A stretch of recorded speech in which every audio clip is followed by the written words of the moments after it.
Hello, welcome to Oracle tutorial. Today we are going to talk about something called PLSQL records. This is our set of videos. This is a part of our set of videos which are on PLSQL and all are part of our Oracle tutorials. So the record is a very generic concept, but within PLSQL, I think that the way the record is defined is very specific to that within the context of database.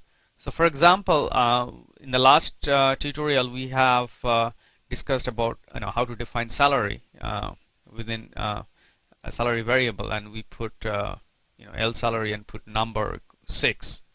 That's the way we wanted to define the variable. But then there is another way which sometimes could be better. Is, let's say for example you have you have lots of tables and you are not very clear what data type they are, or maybe a situation where the data type could change depending on over time, and you always should be in sync with let's say if you define a variable called salary, it should be same as the data type of the employee table, or the data type of salary which is in the employee table. So in that particular case, you can directly refer the data type as it is defined within the table by using PLSQL record. So what that means is that, or the features which has PLSQL records provides. So if you see this particular statement, I have defined L salary as emp.salary percent type.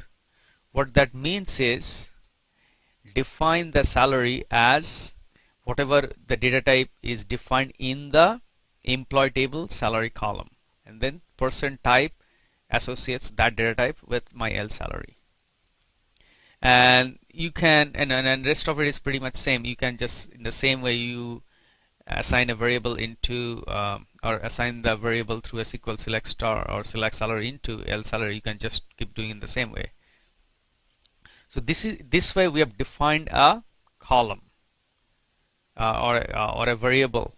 Now you can define even a record. So for example, you can define EMP record as EMP percent row type. What that means is that, let's say in EMP table has got 6 columns. So I can define a variable, let's say L EMP record within my PLSQL program, and I can define this as whatever the record type within EMP. That means by essence I pretty much defined all the 6 variables which each of them correspond to each column. So the usage of this is, so let's say so this probably you're already familiar. Then I can do select fname into emp record dot fname. So if you see, I haven't really defined a variable called lfname, but just by doing a record, I am pretty much eliminating the need of creating each variable for each of the columns.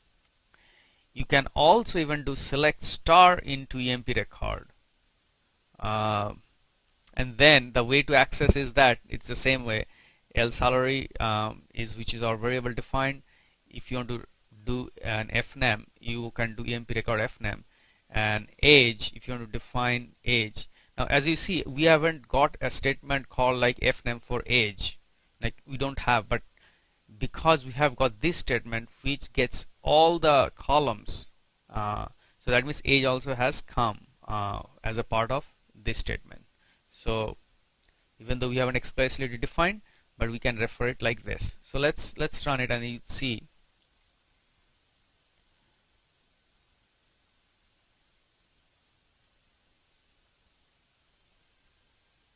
So it looks like we have an error. Let's figure out what is the error. Okay, we have got L EMP record, but here we are defining EMP record. So let's get rid of the L. Okay.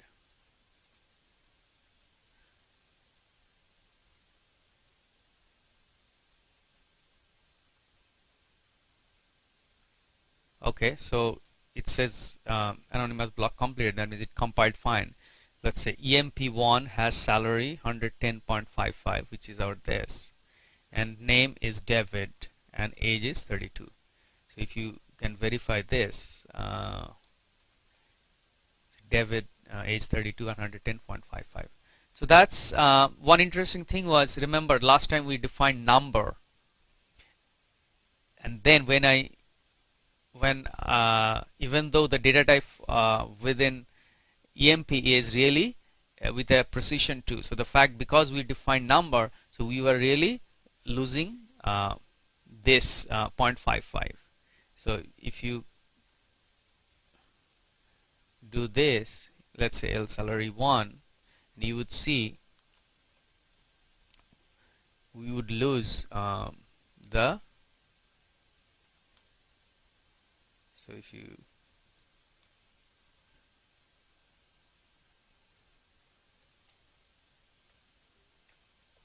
so now if we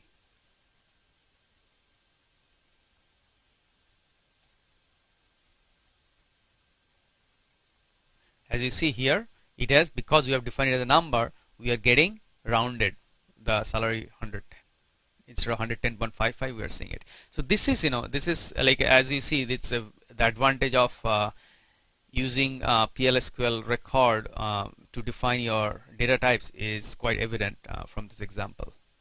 And again, at some places you might use this, some places you don't. So it's not I have seen people have different style, but this has advantage as well as disadvantage, meaning if you have salary in, let's say, in 3 different tables, and then you may not be able to tie it with one particular data type, one particular column with a table. So in those sort of things, it may not work, or you may have to define a variable which doesn't correspond to a column.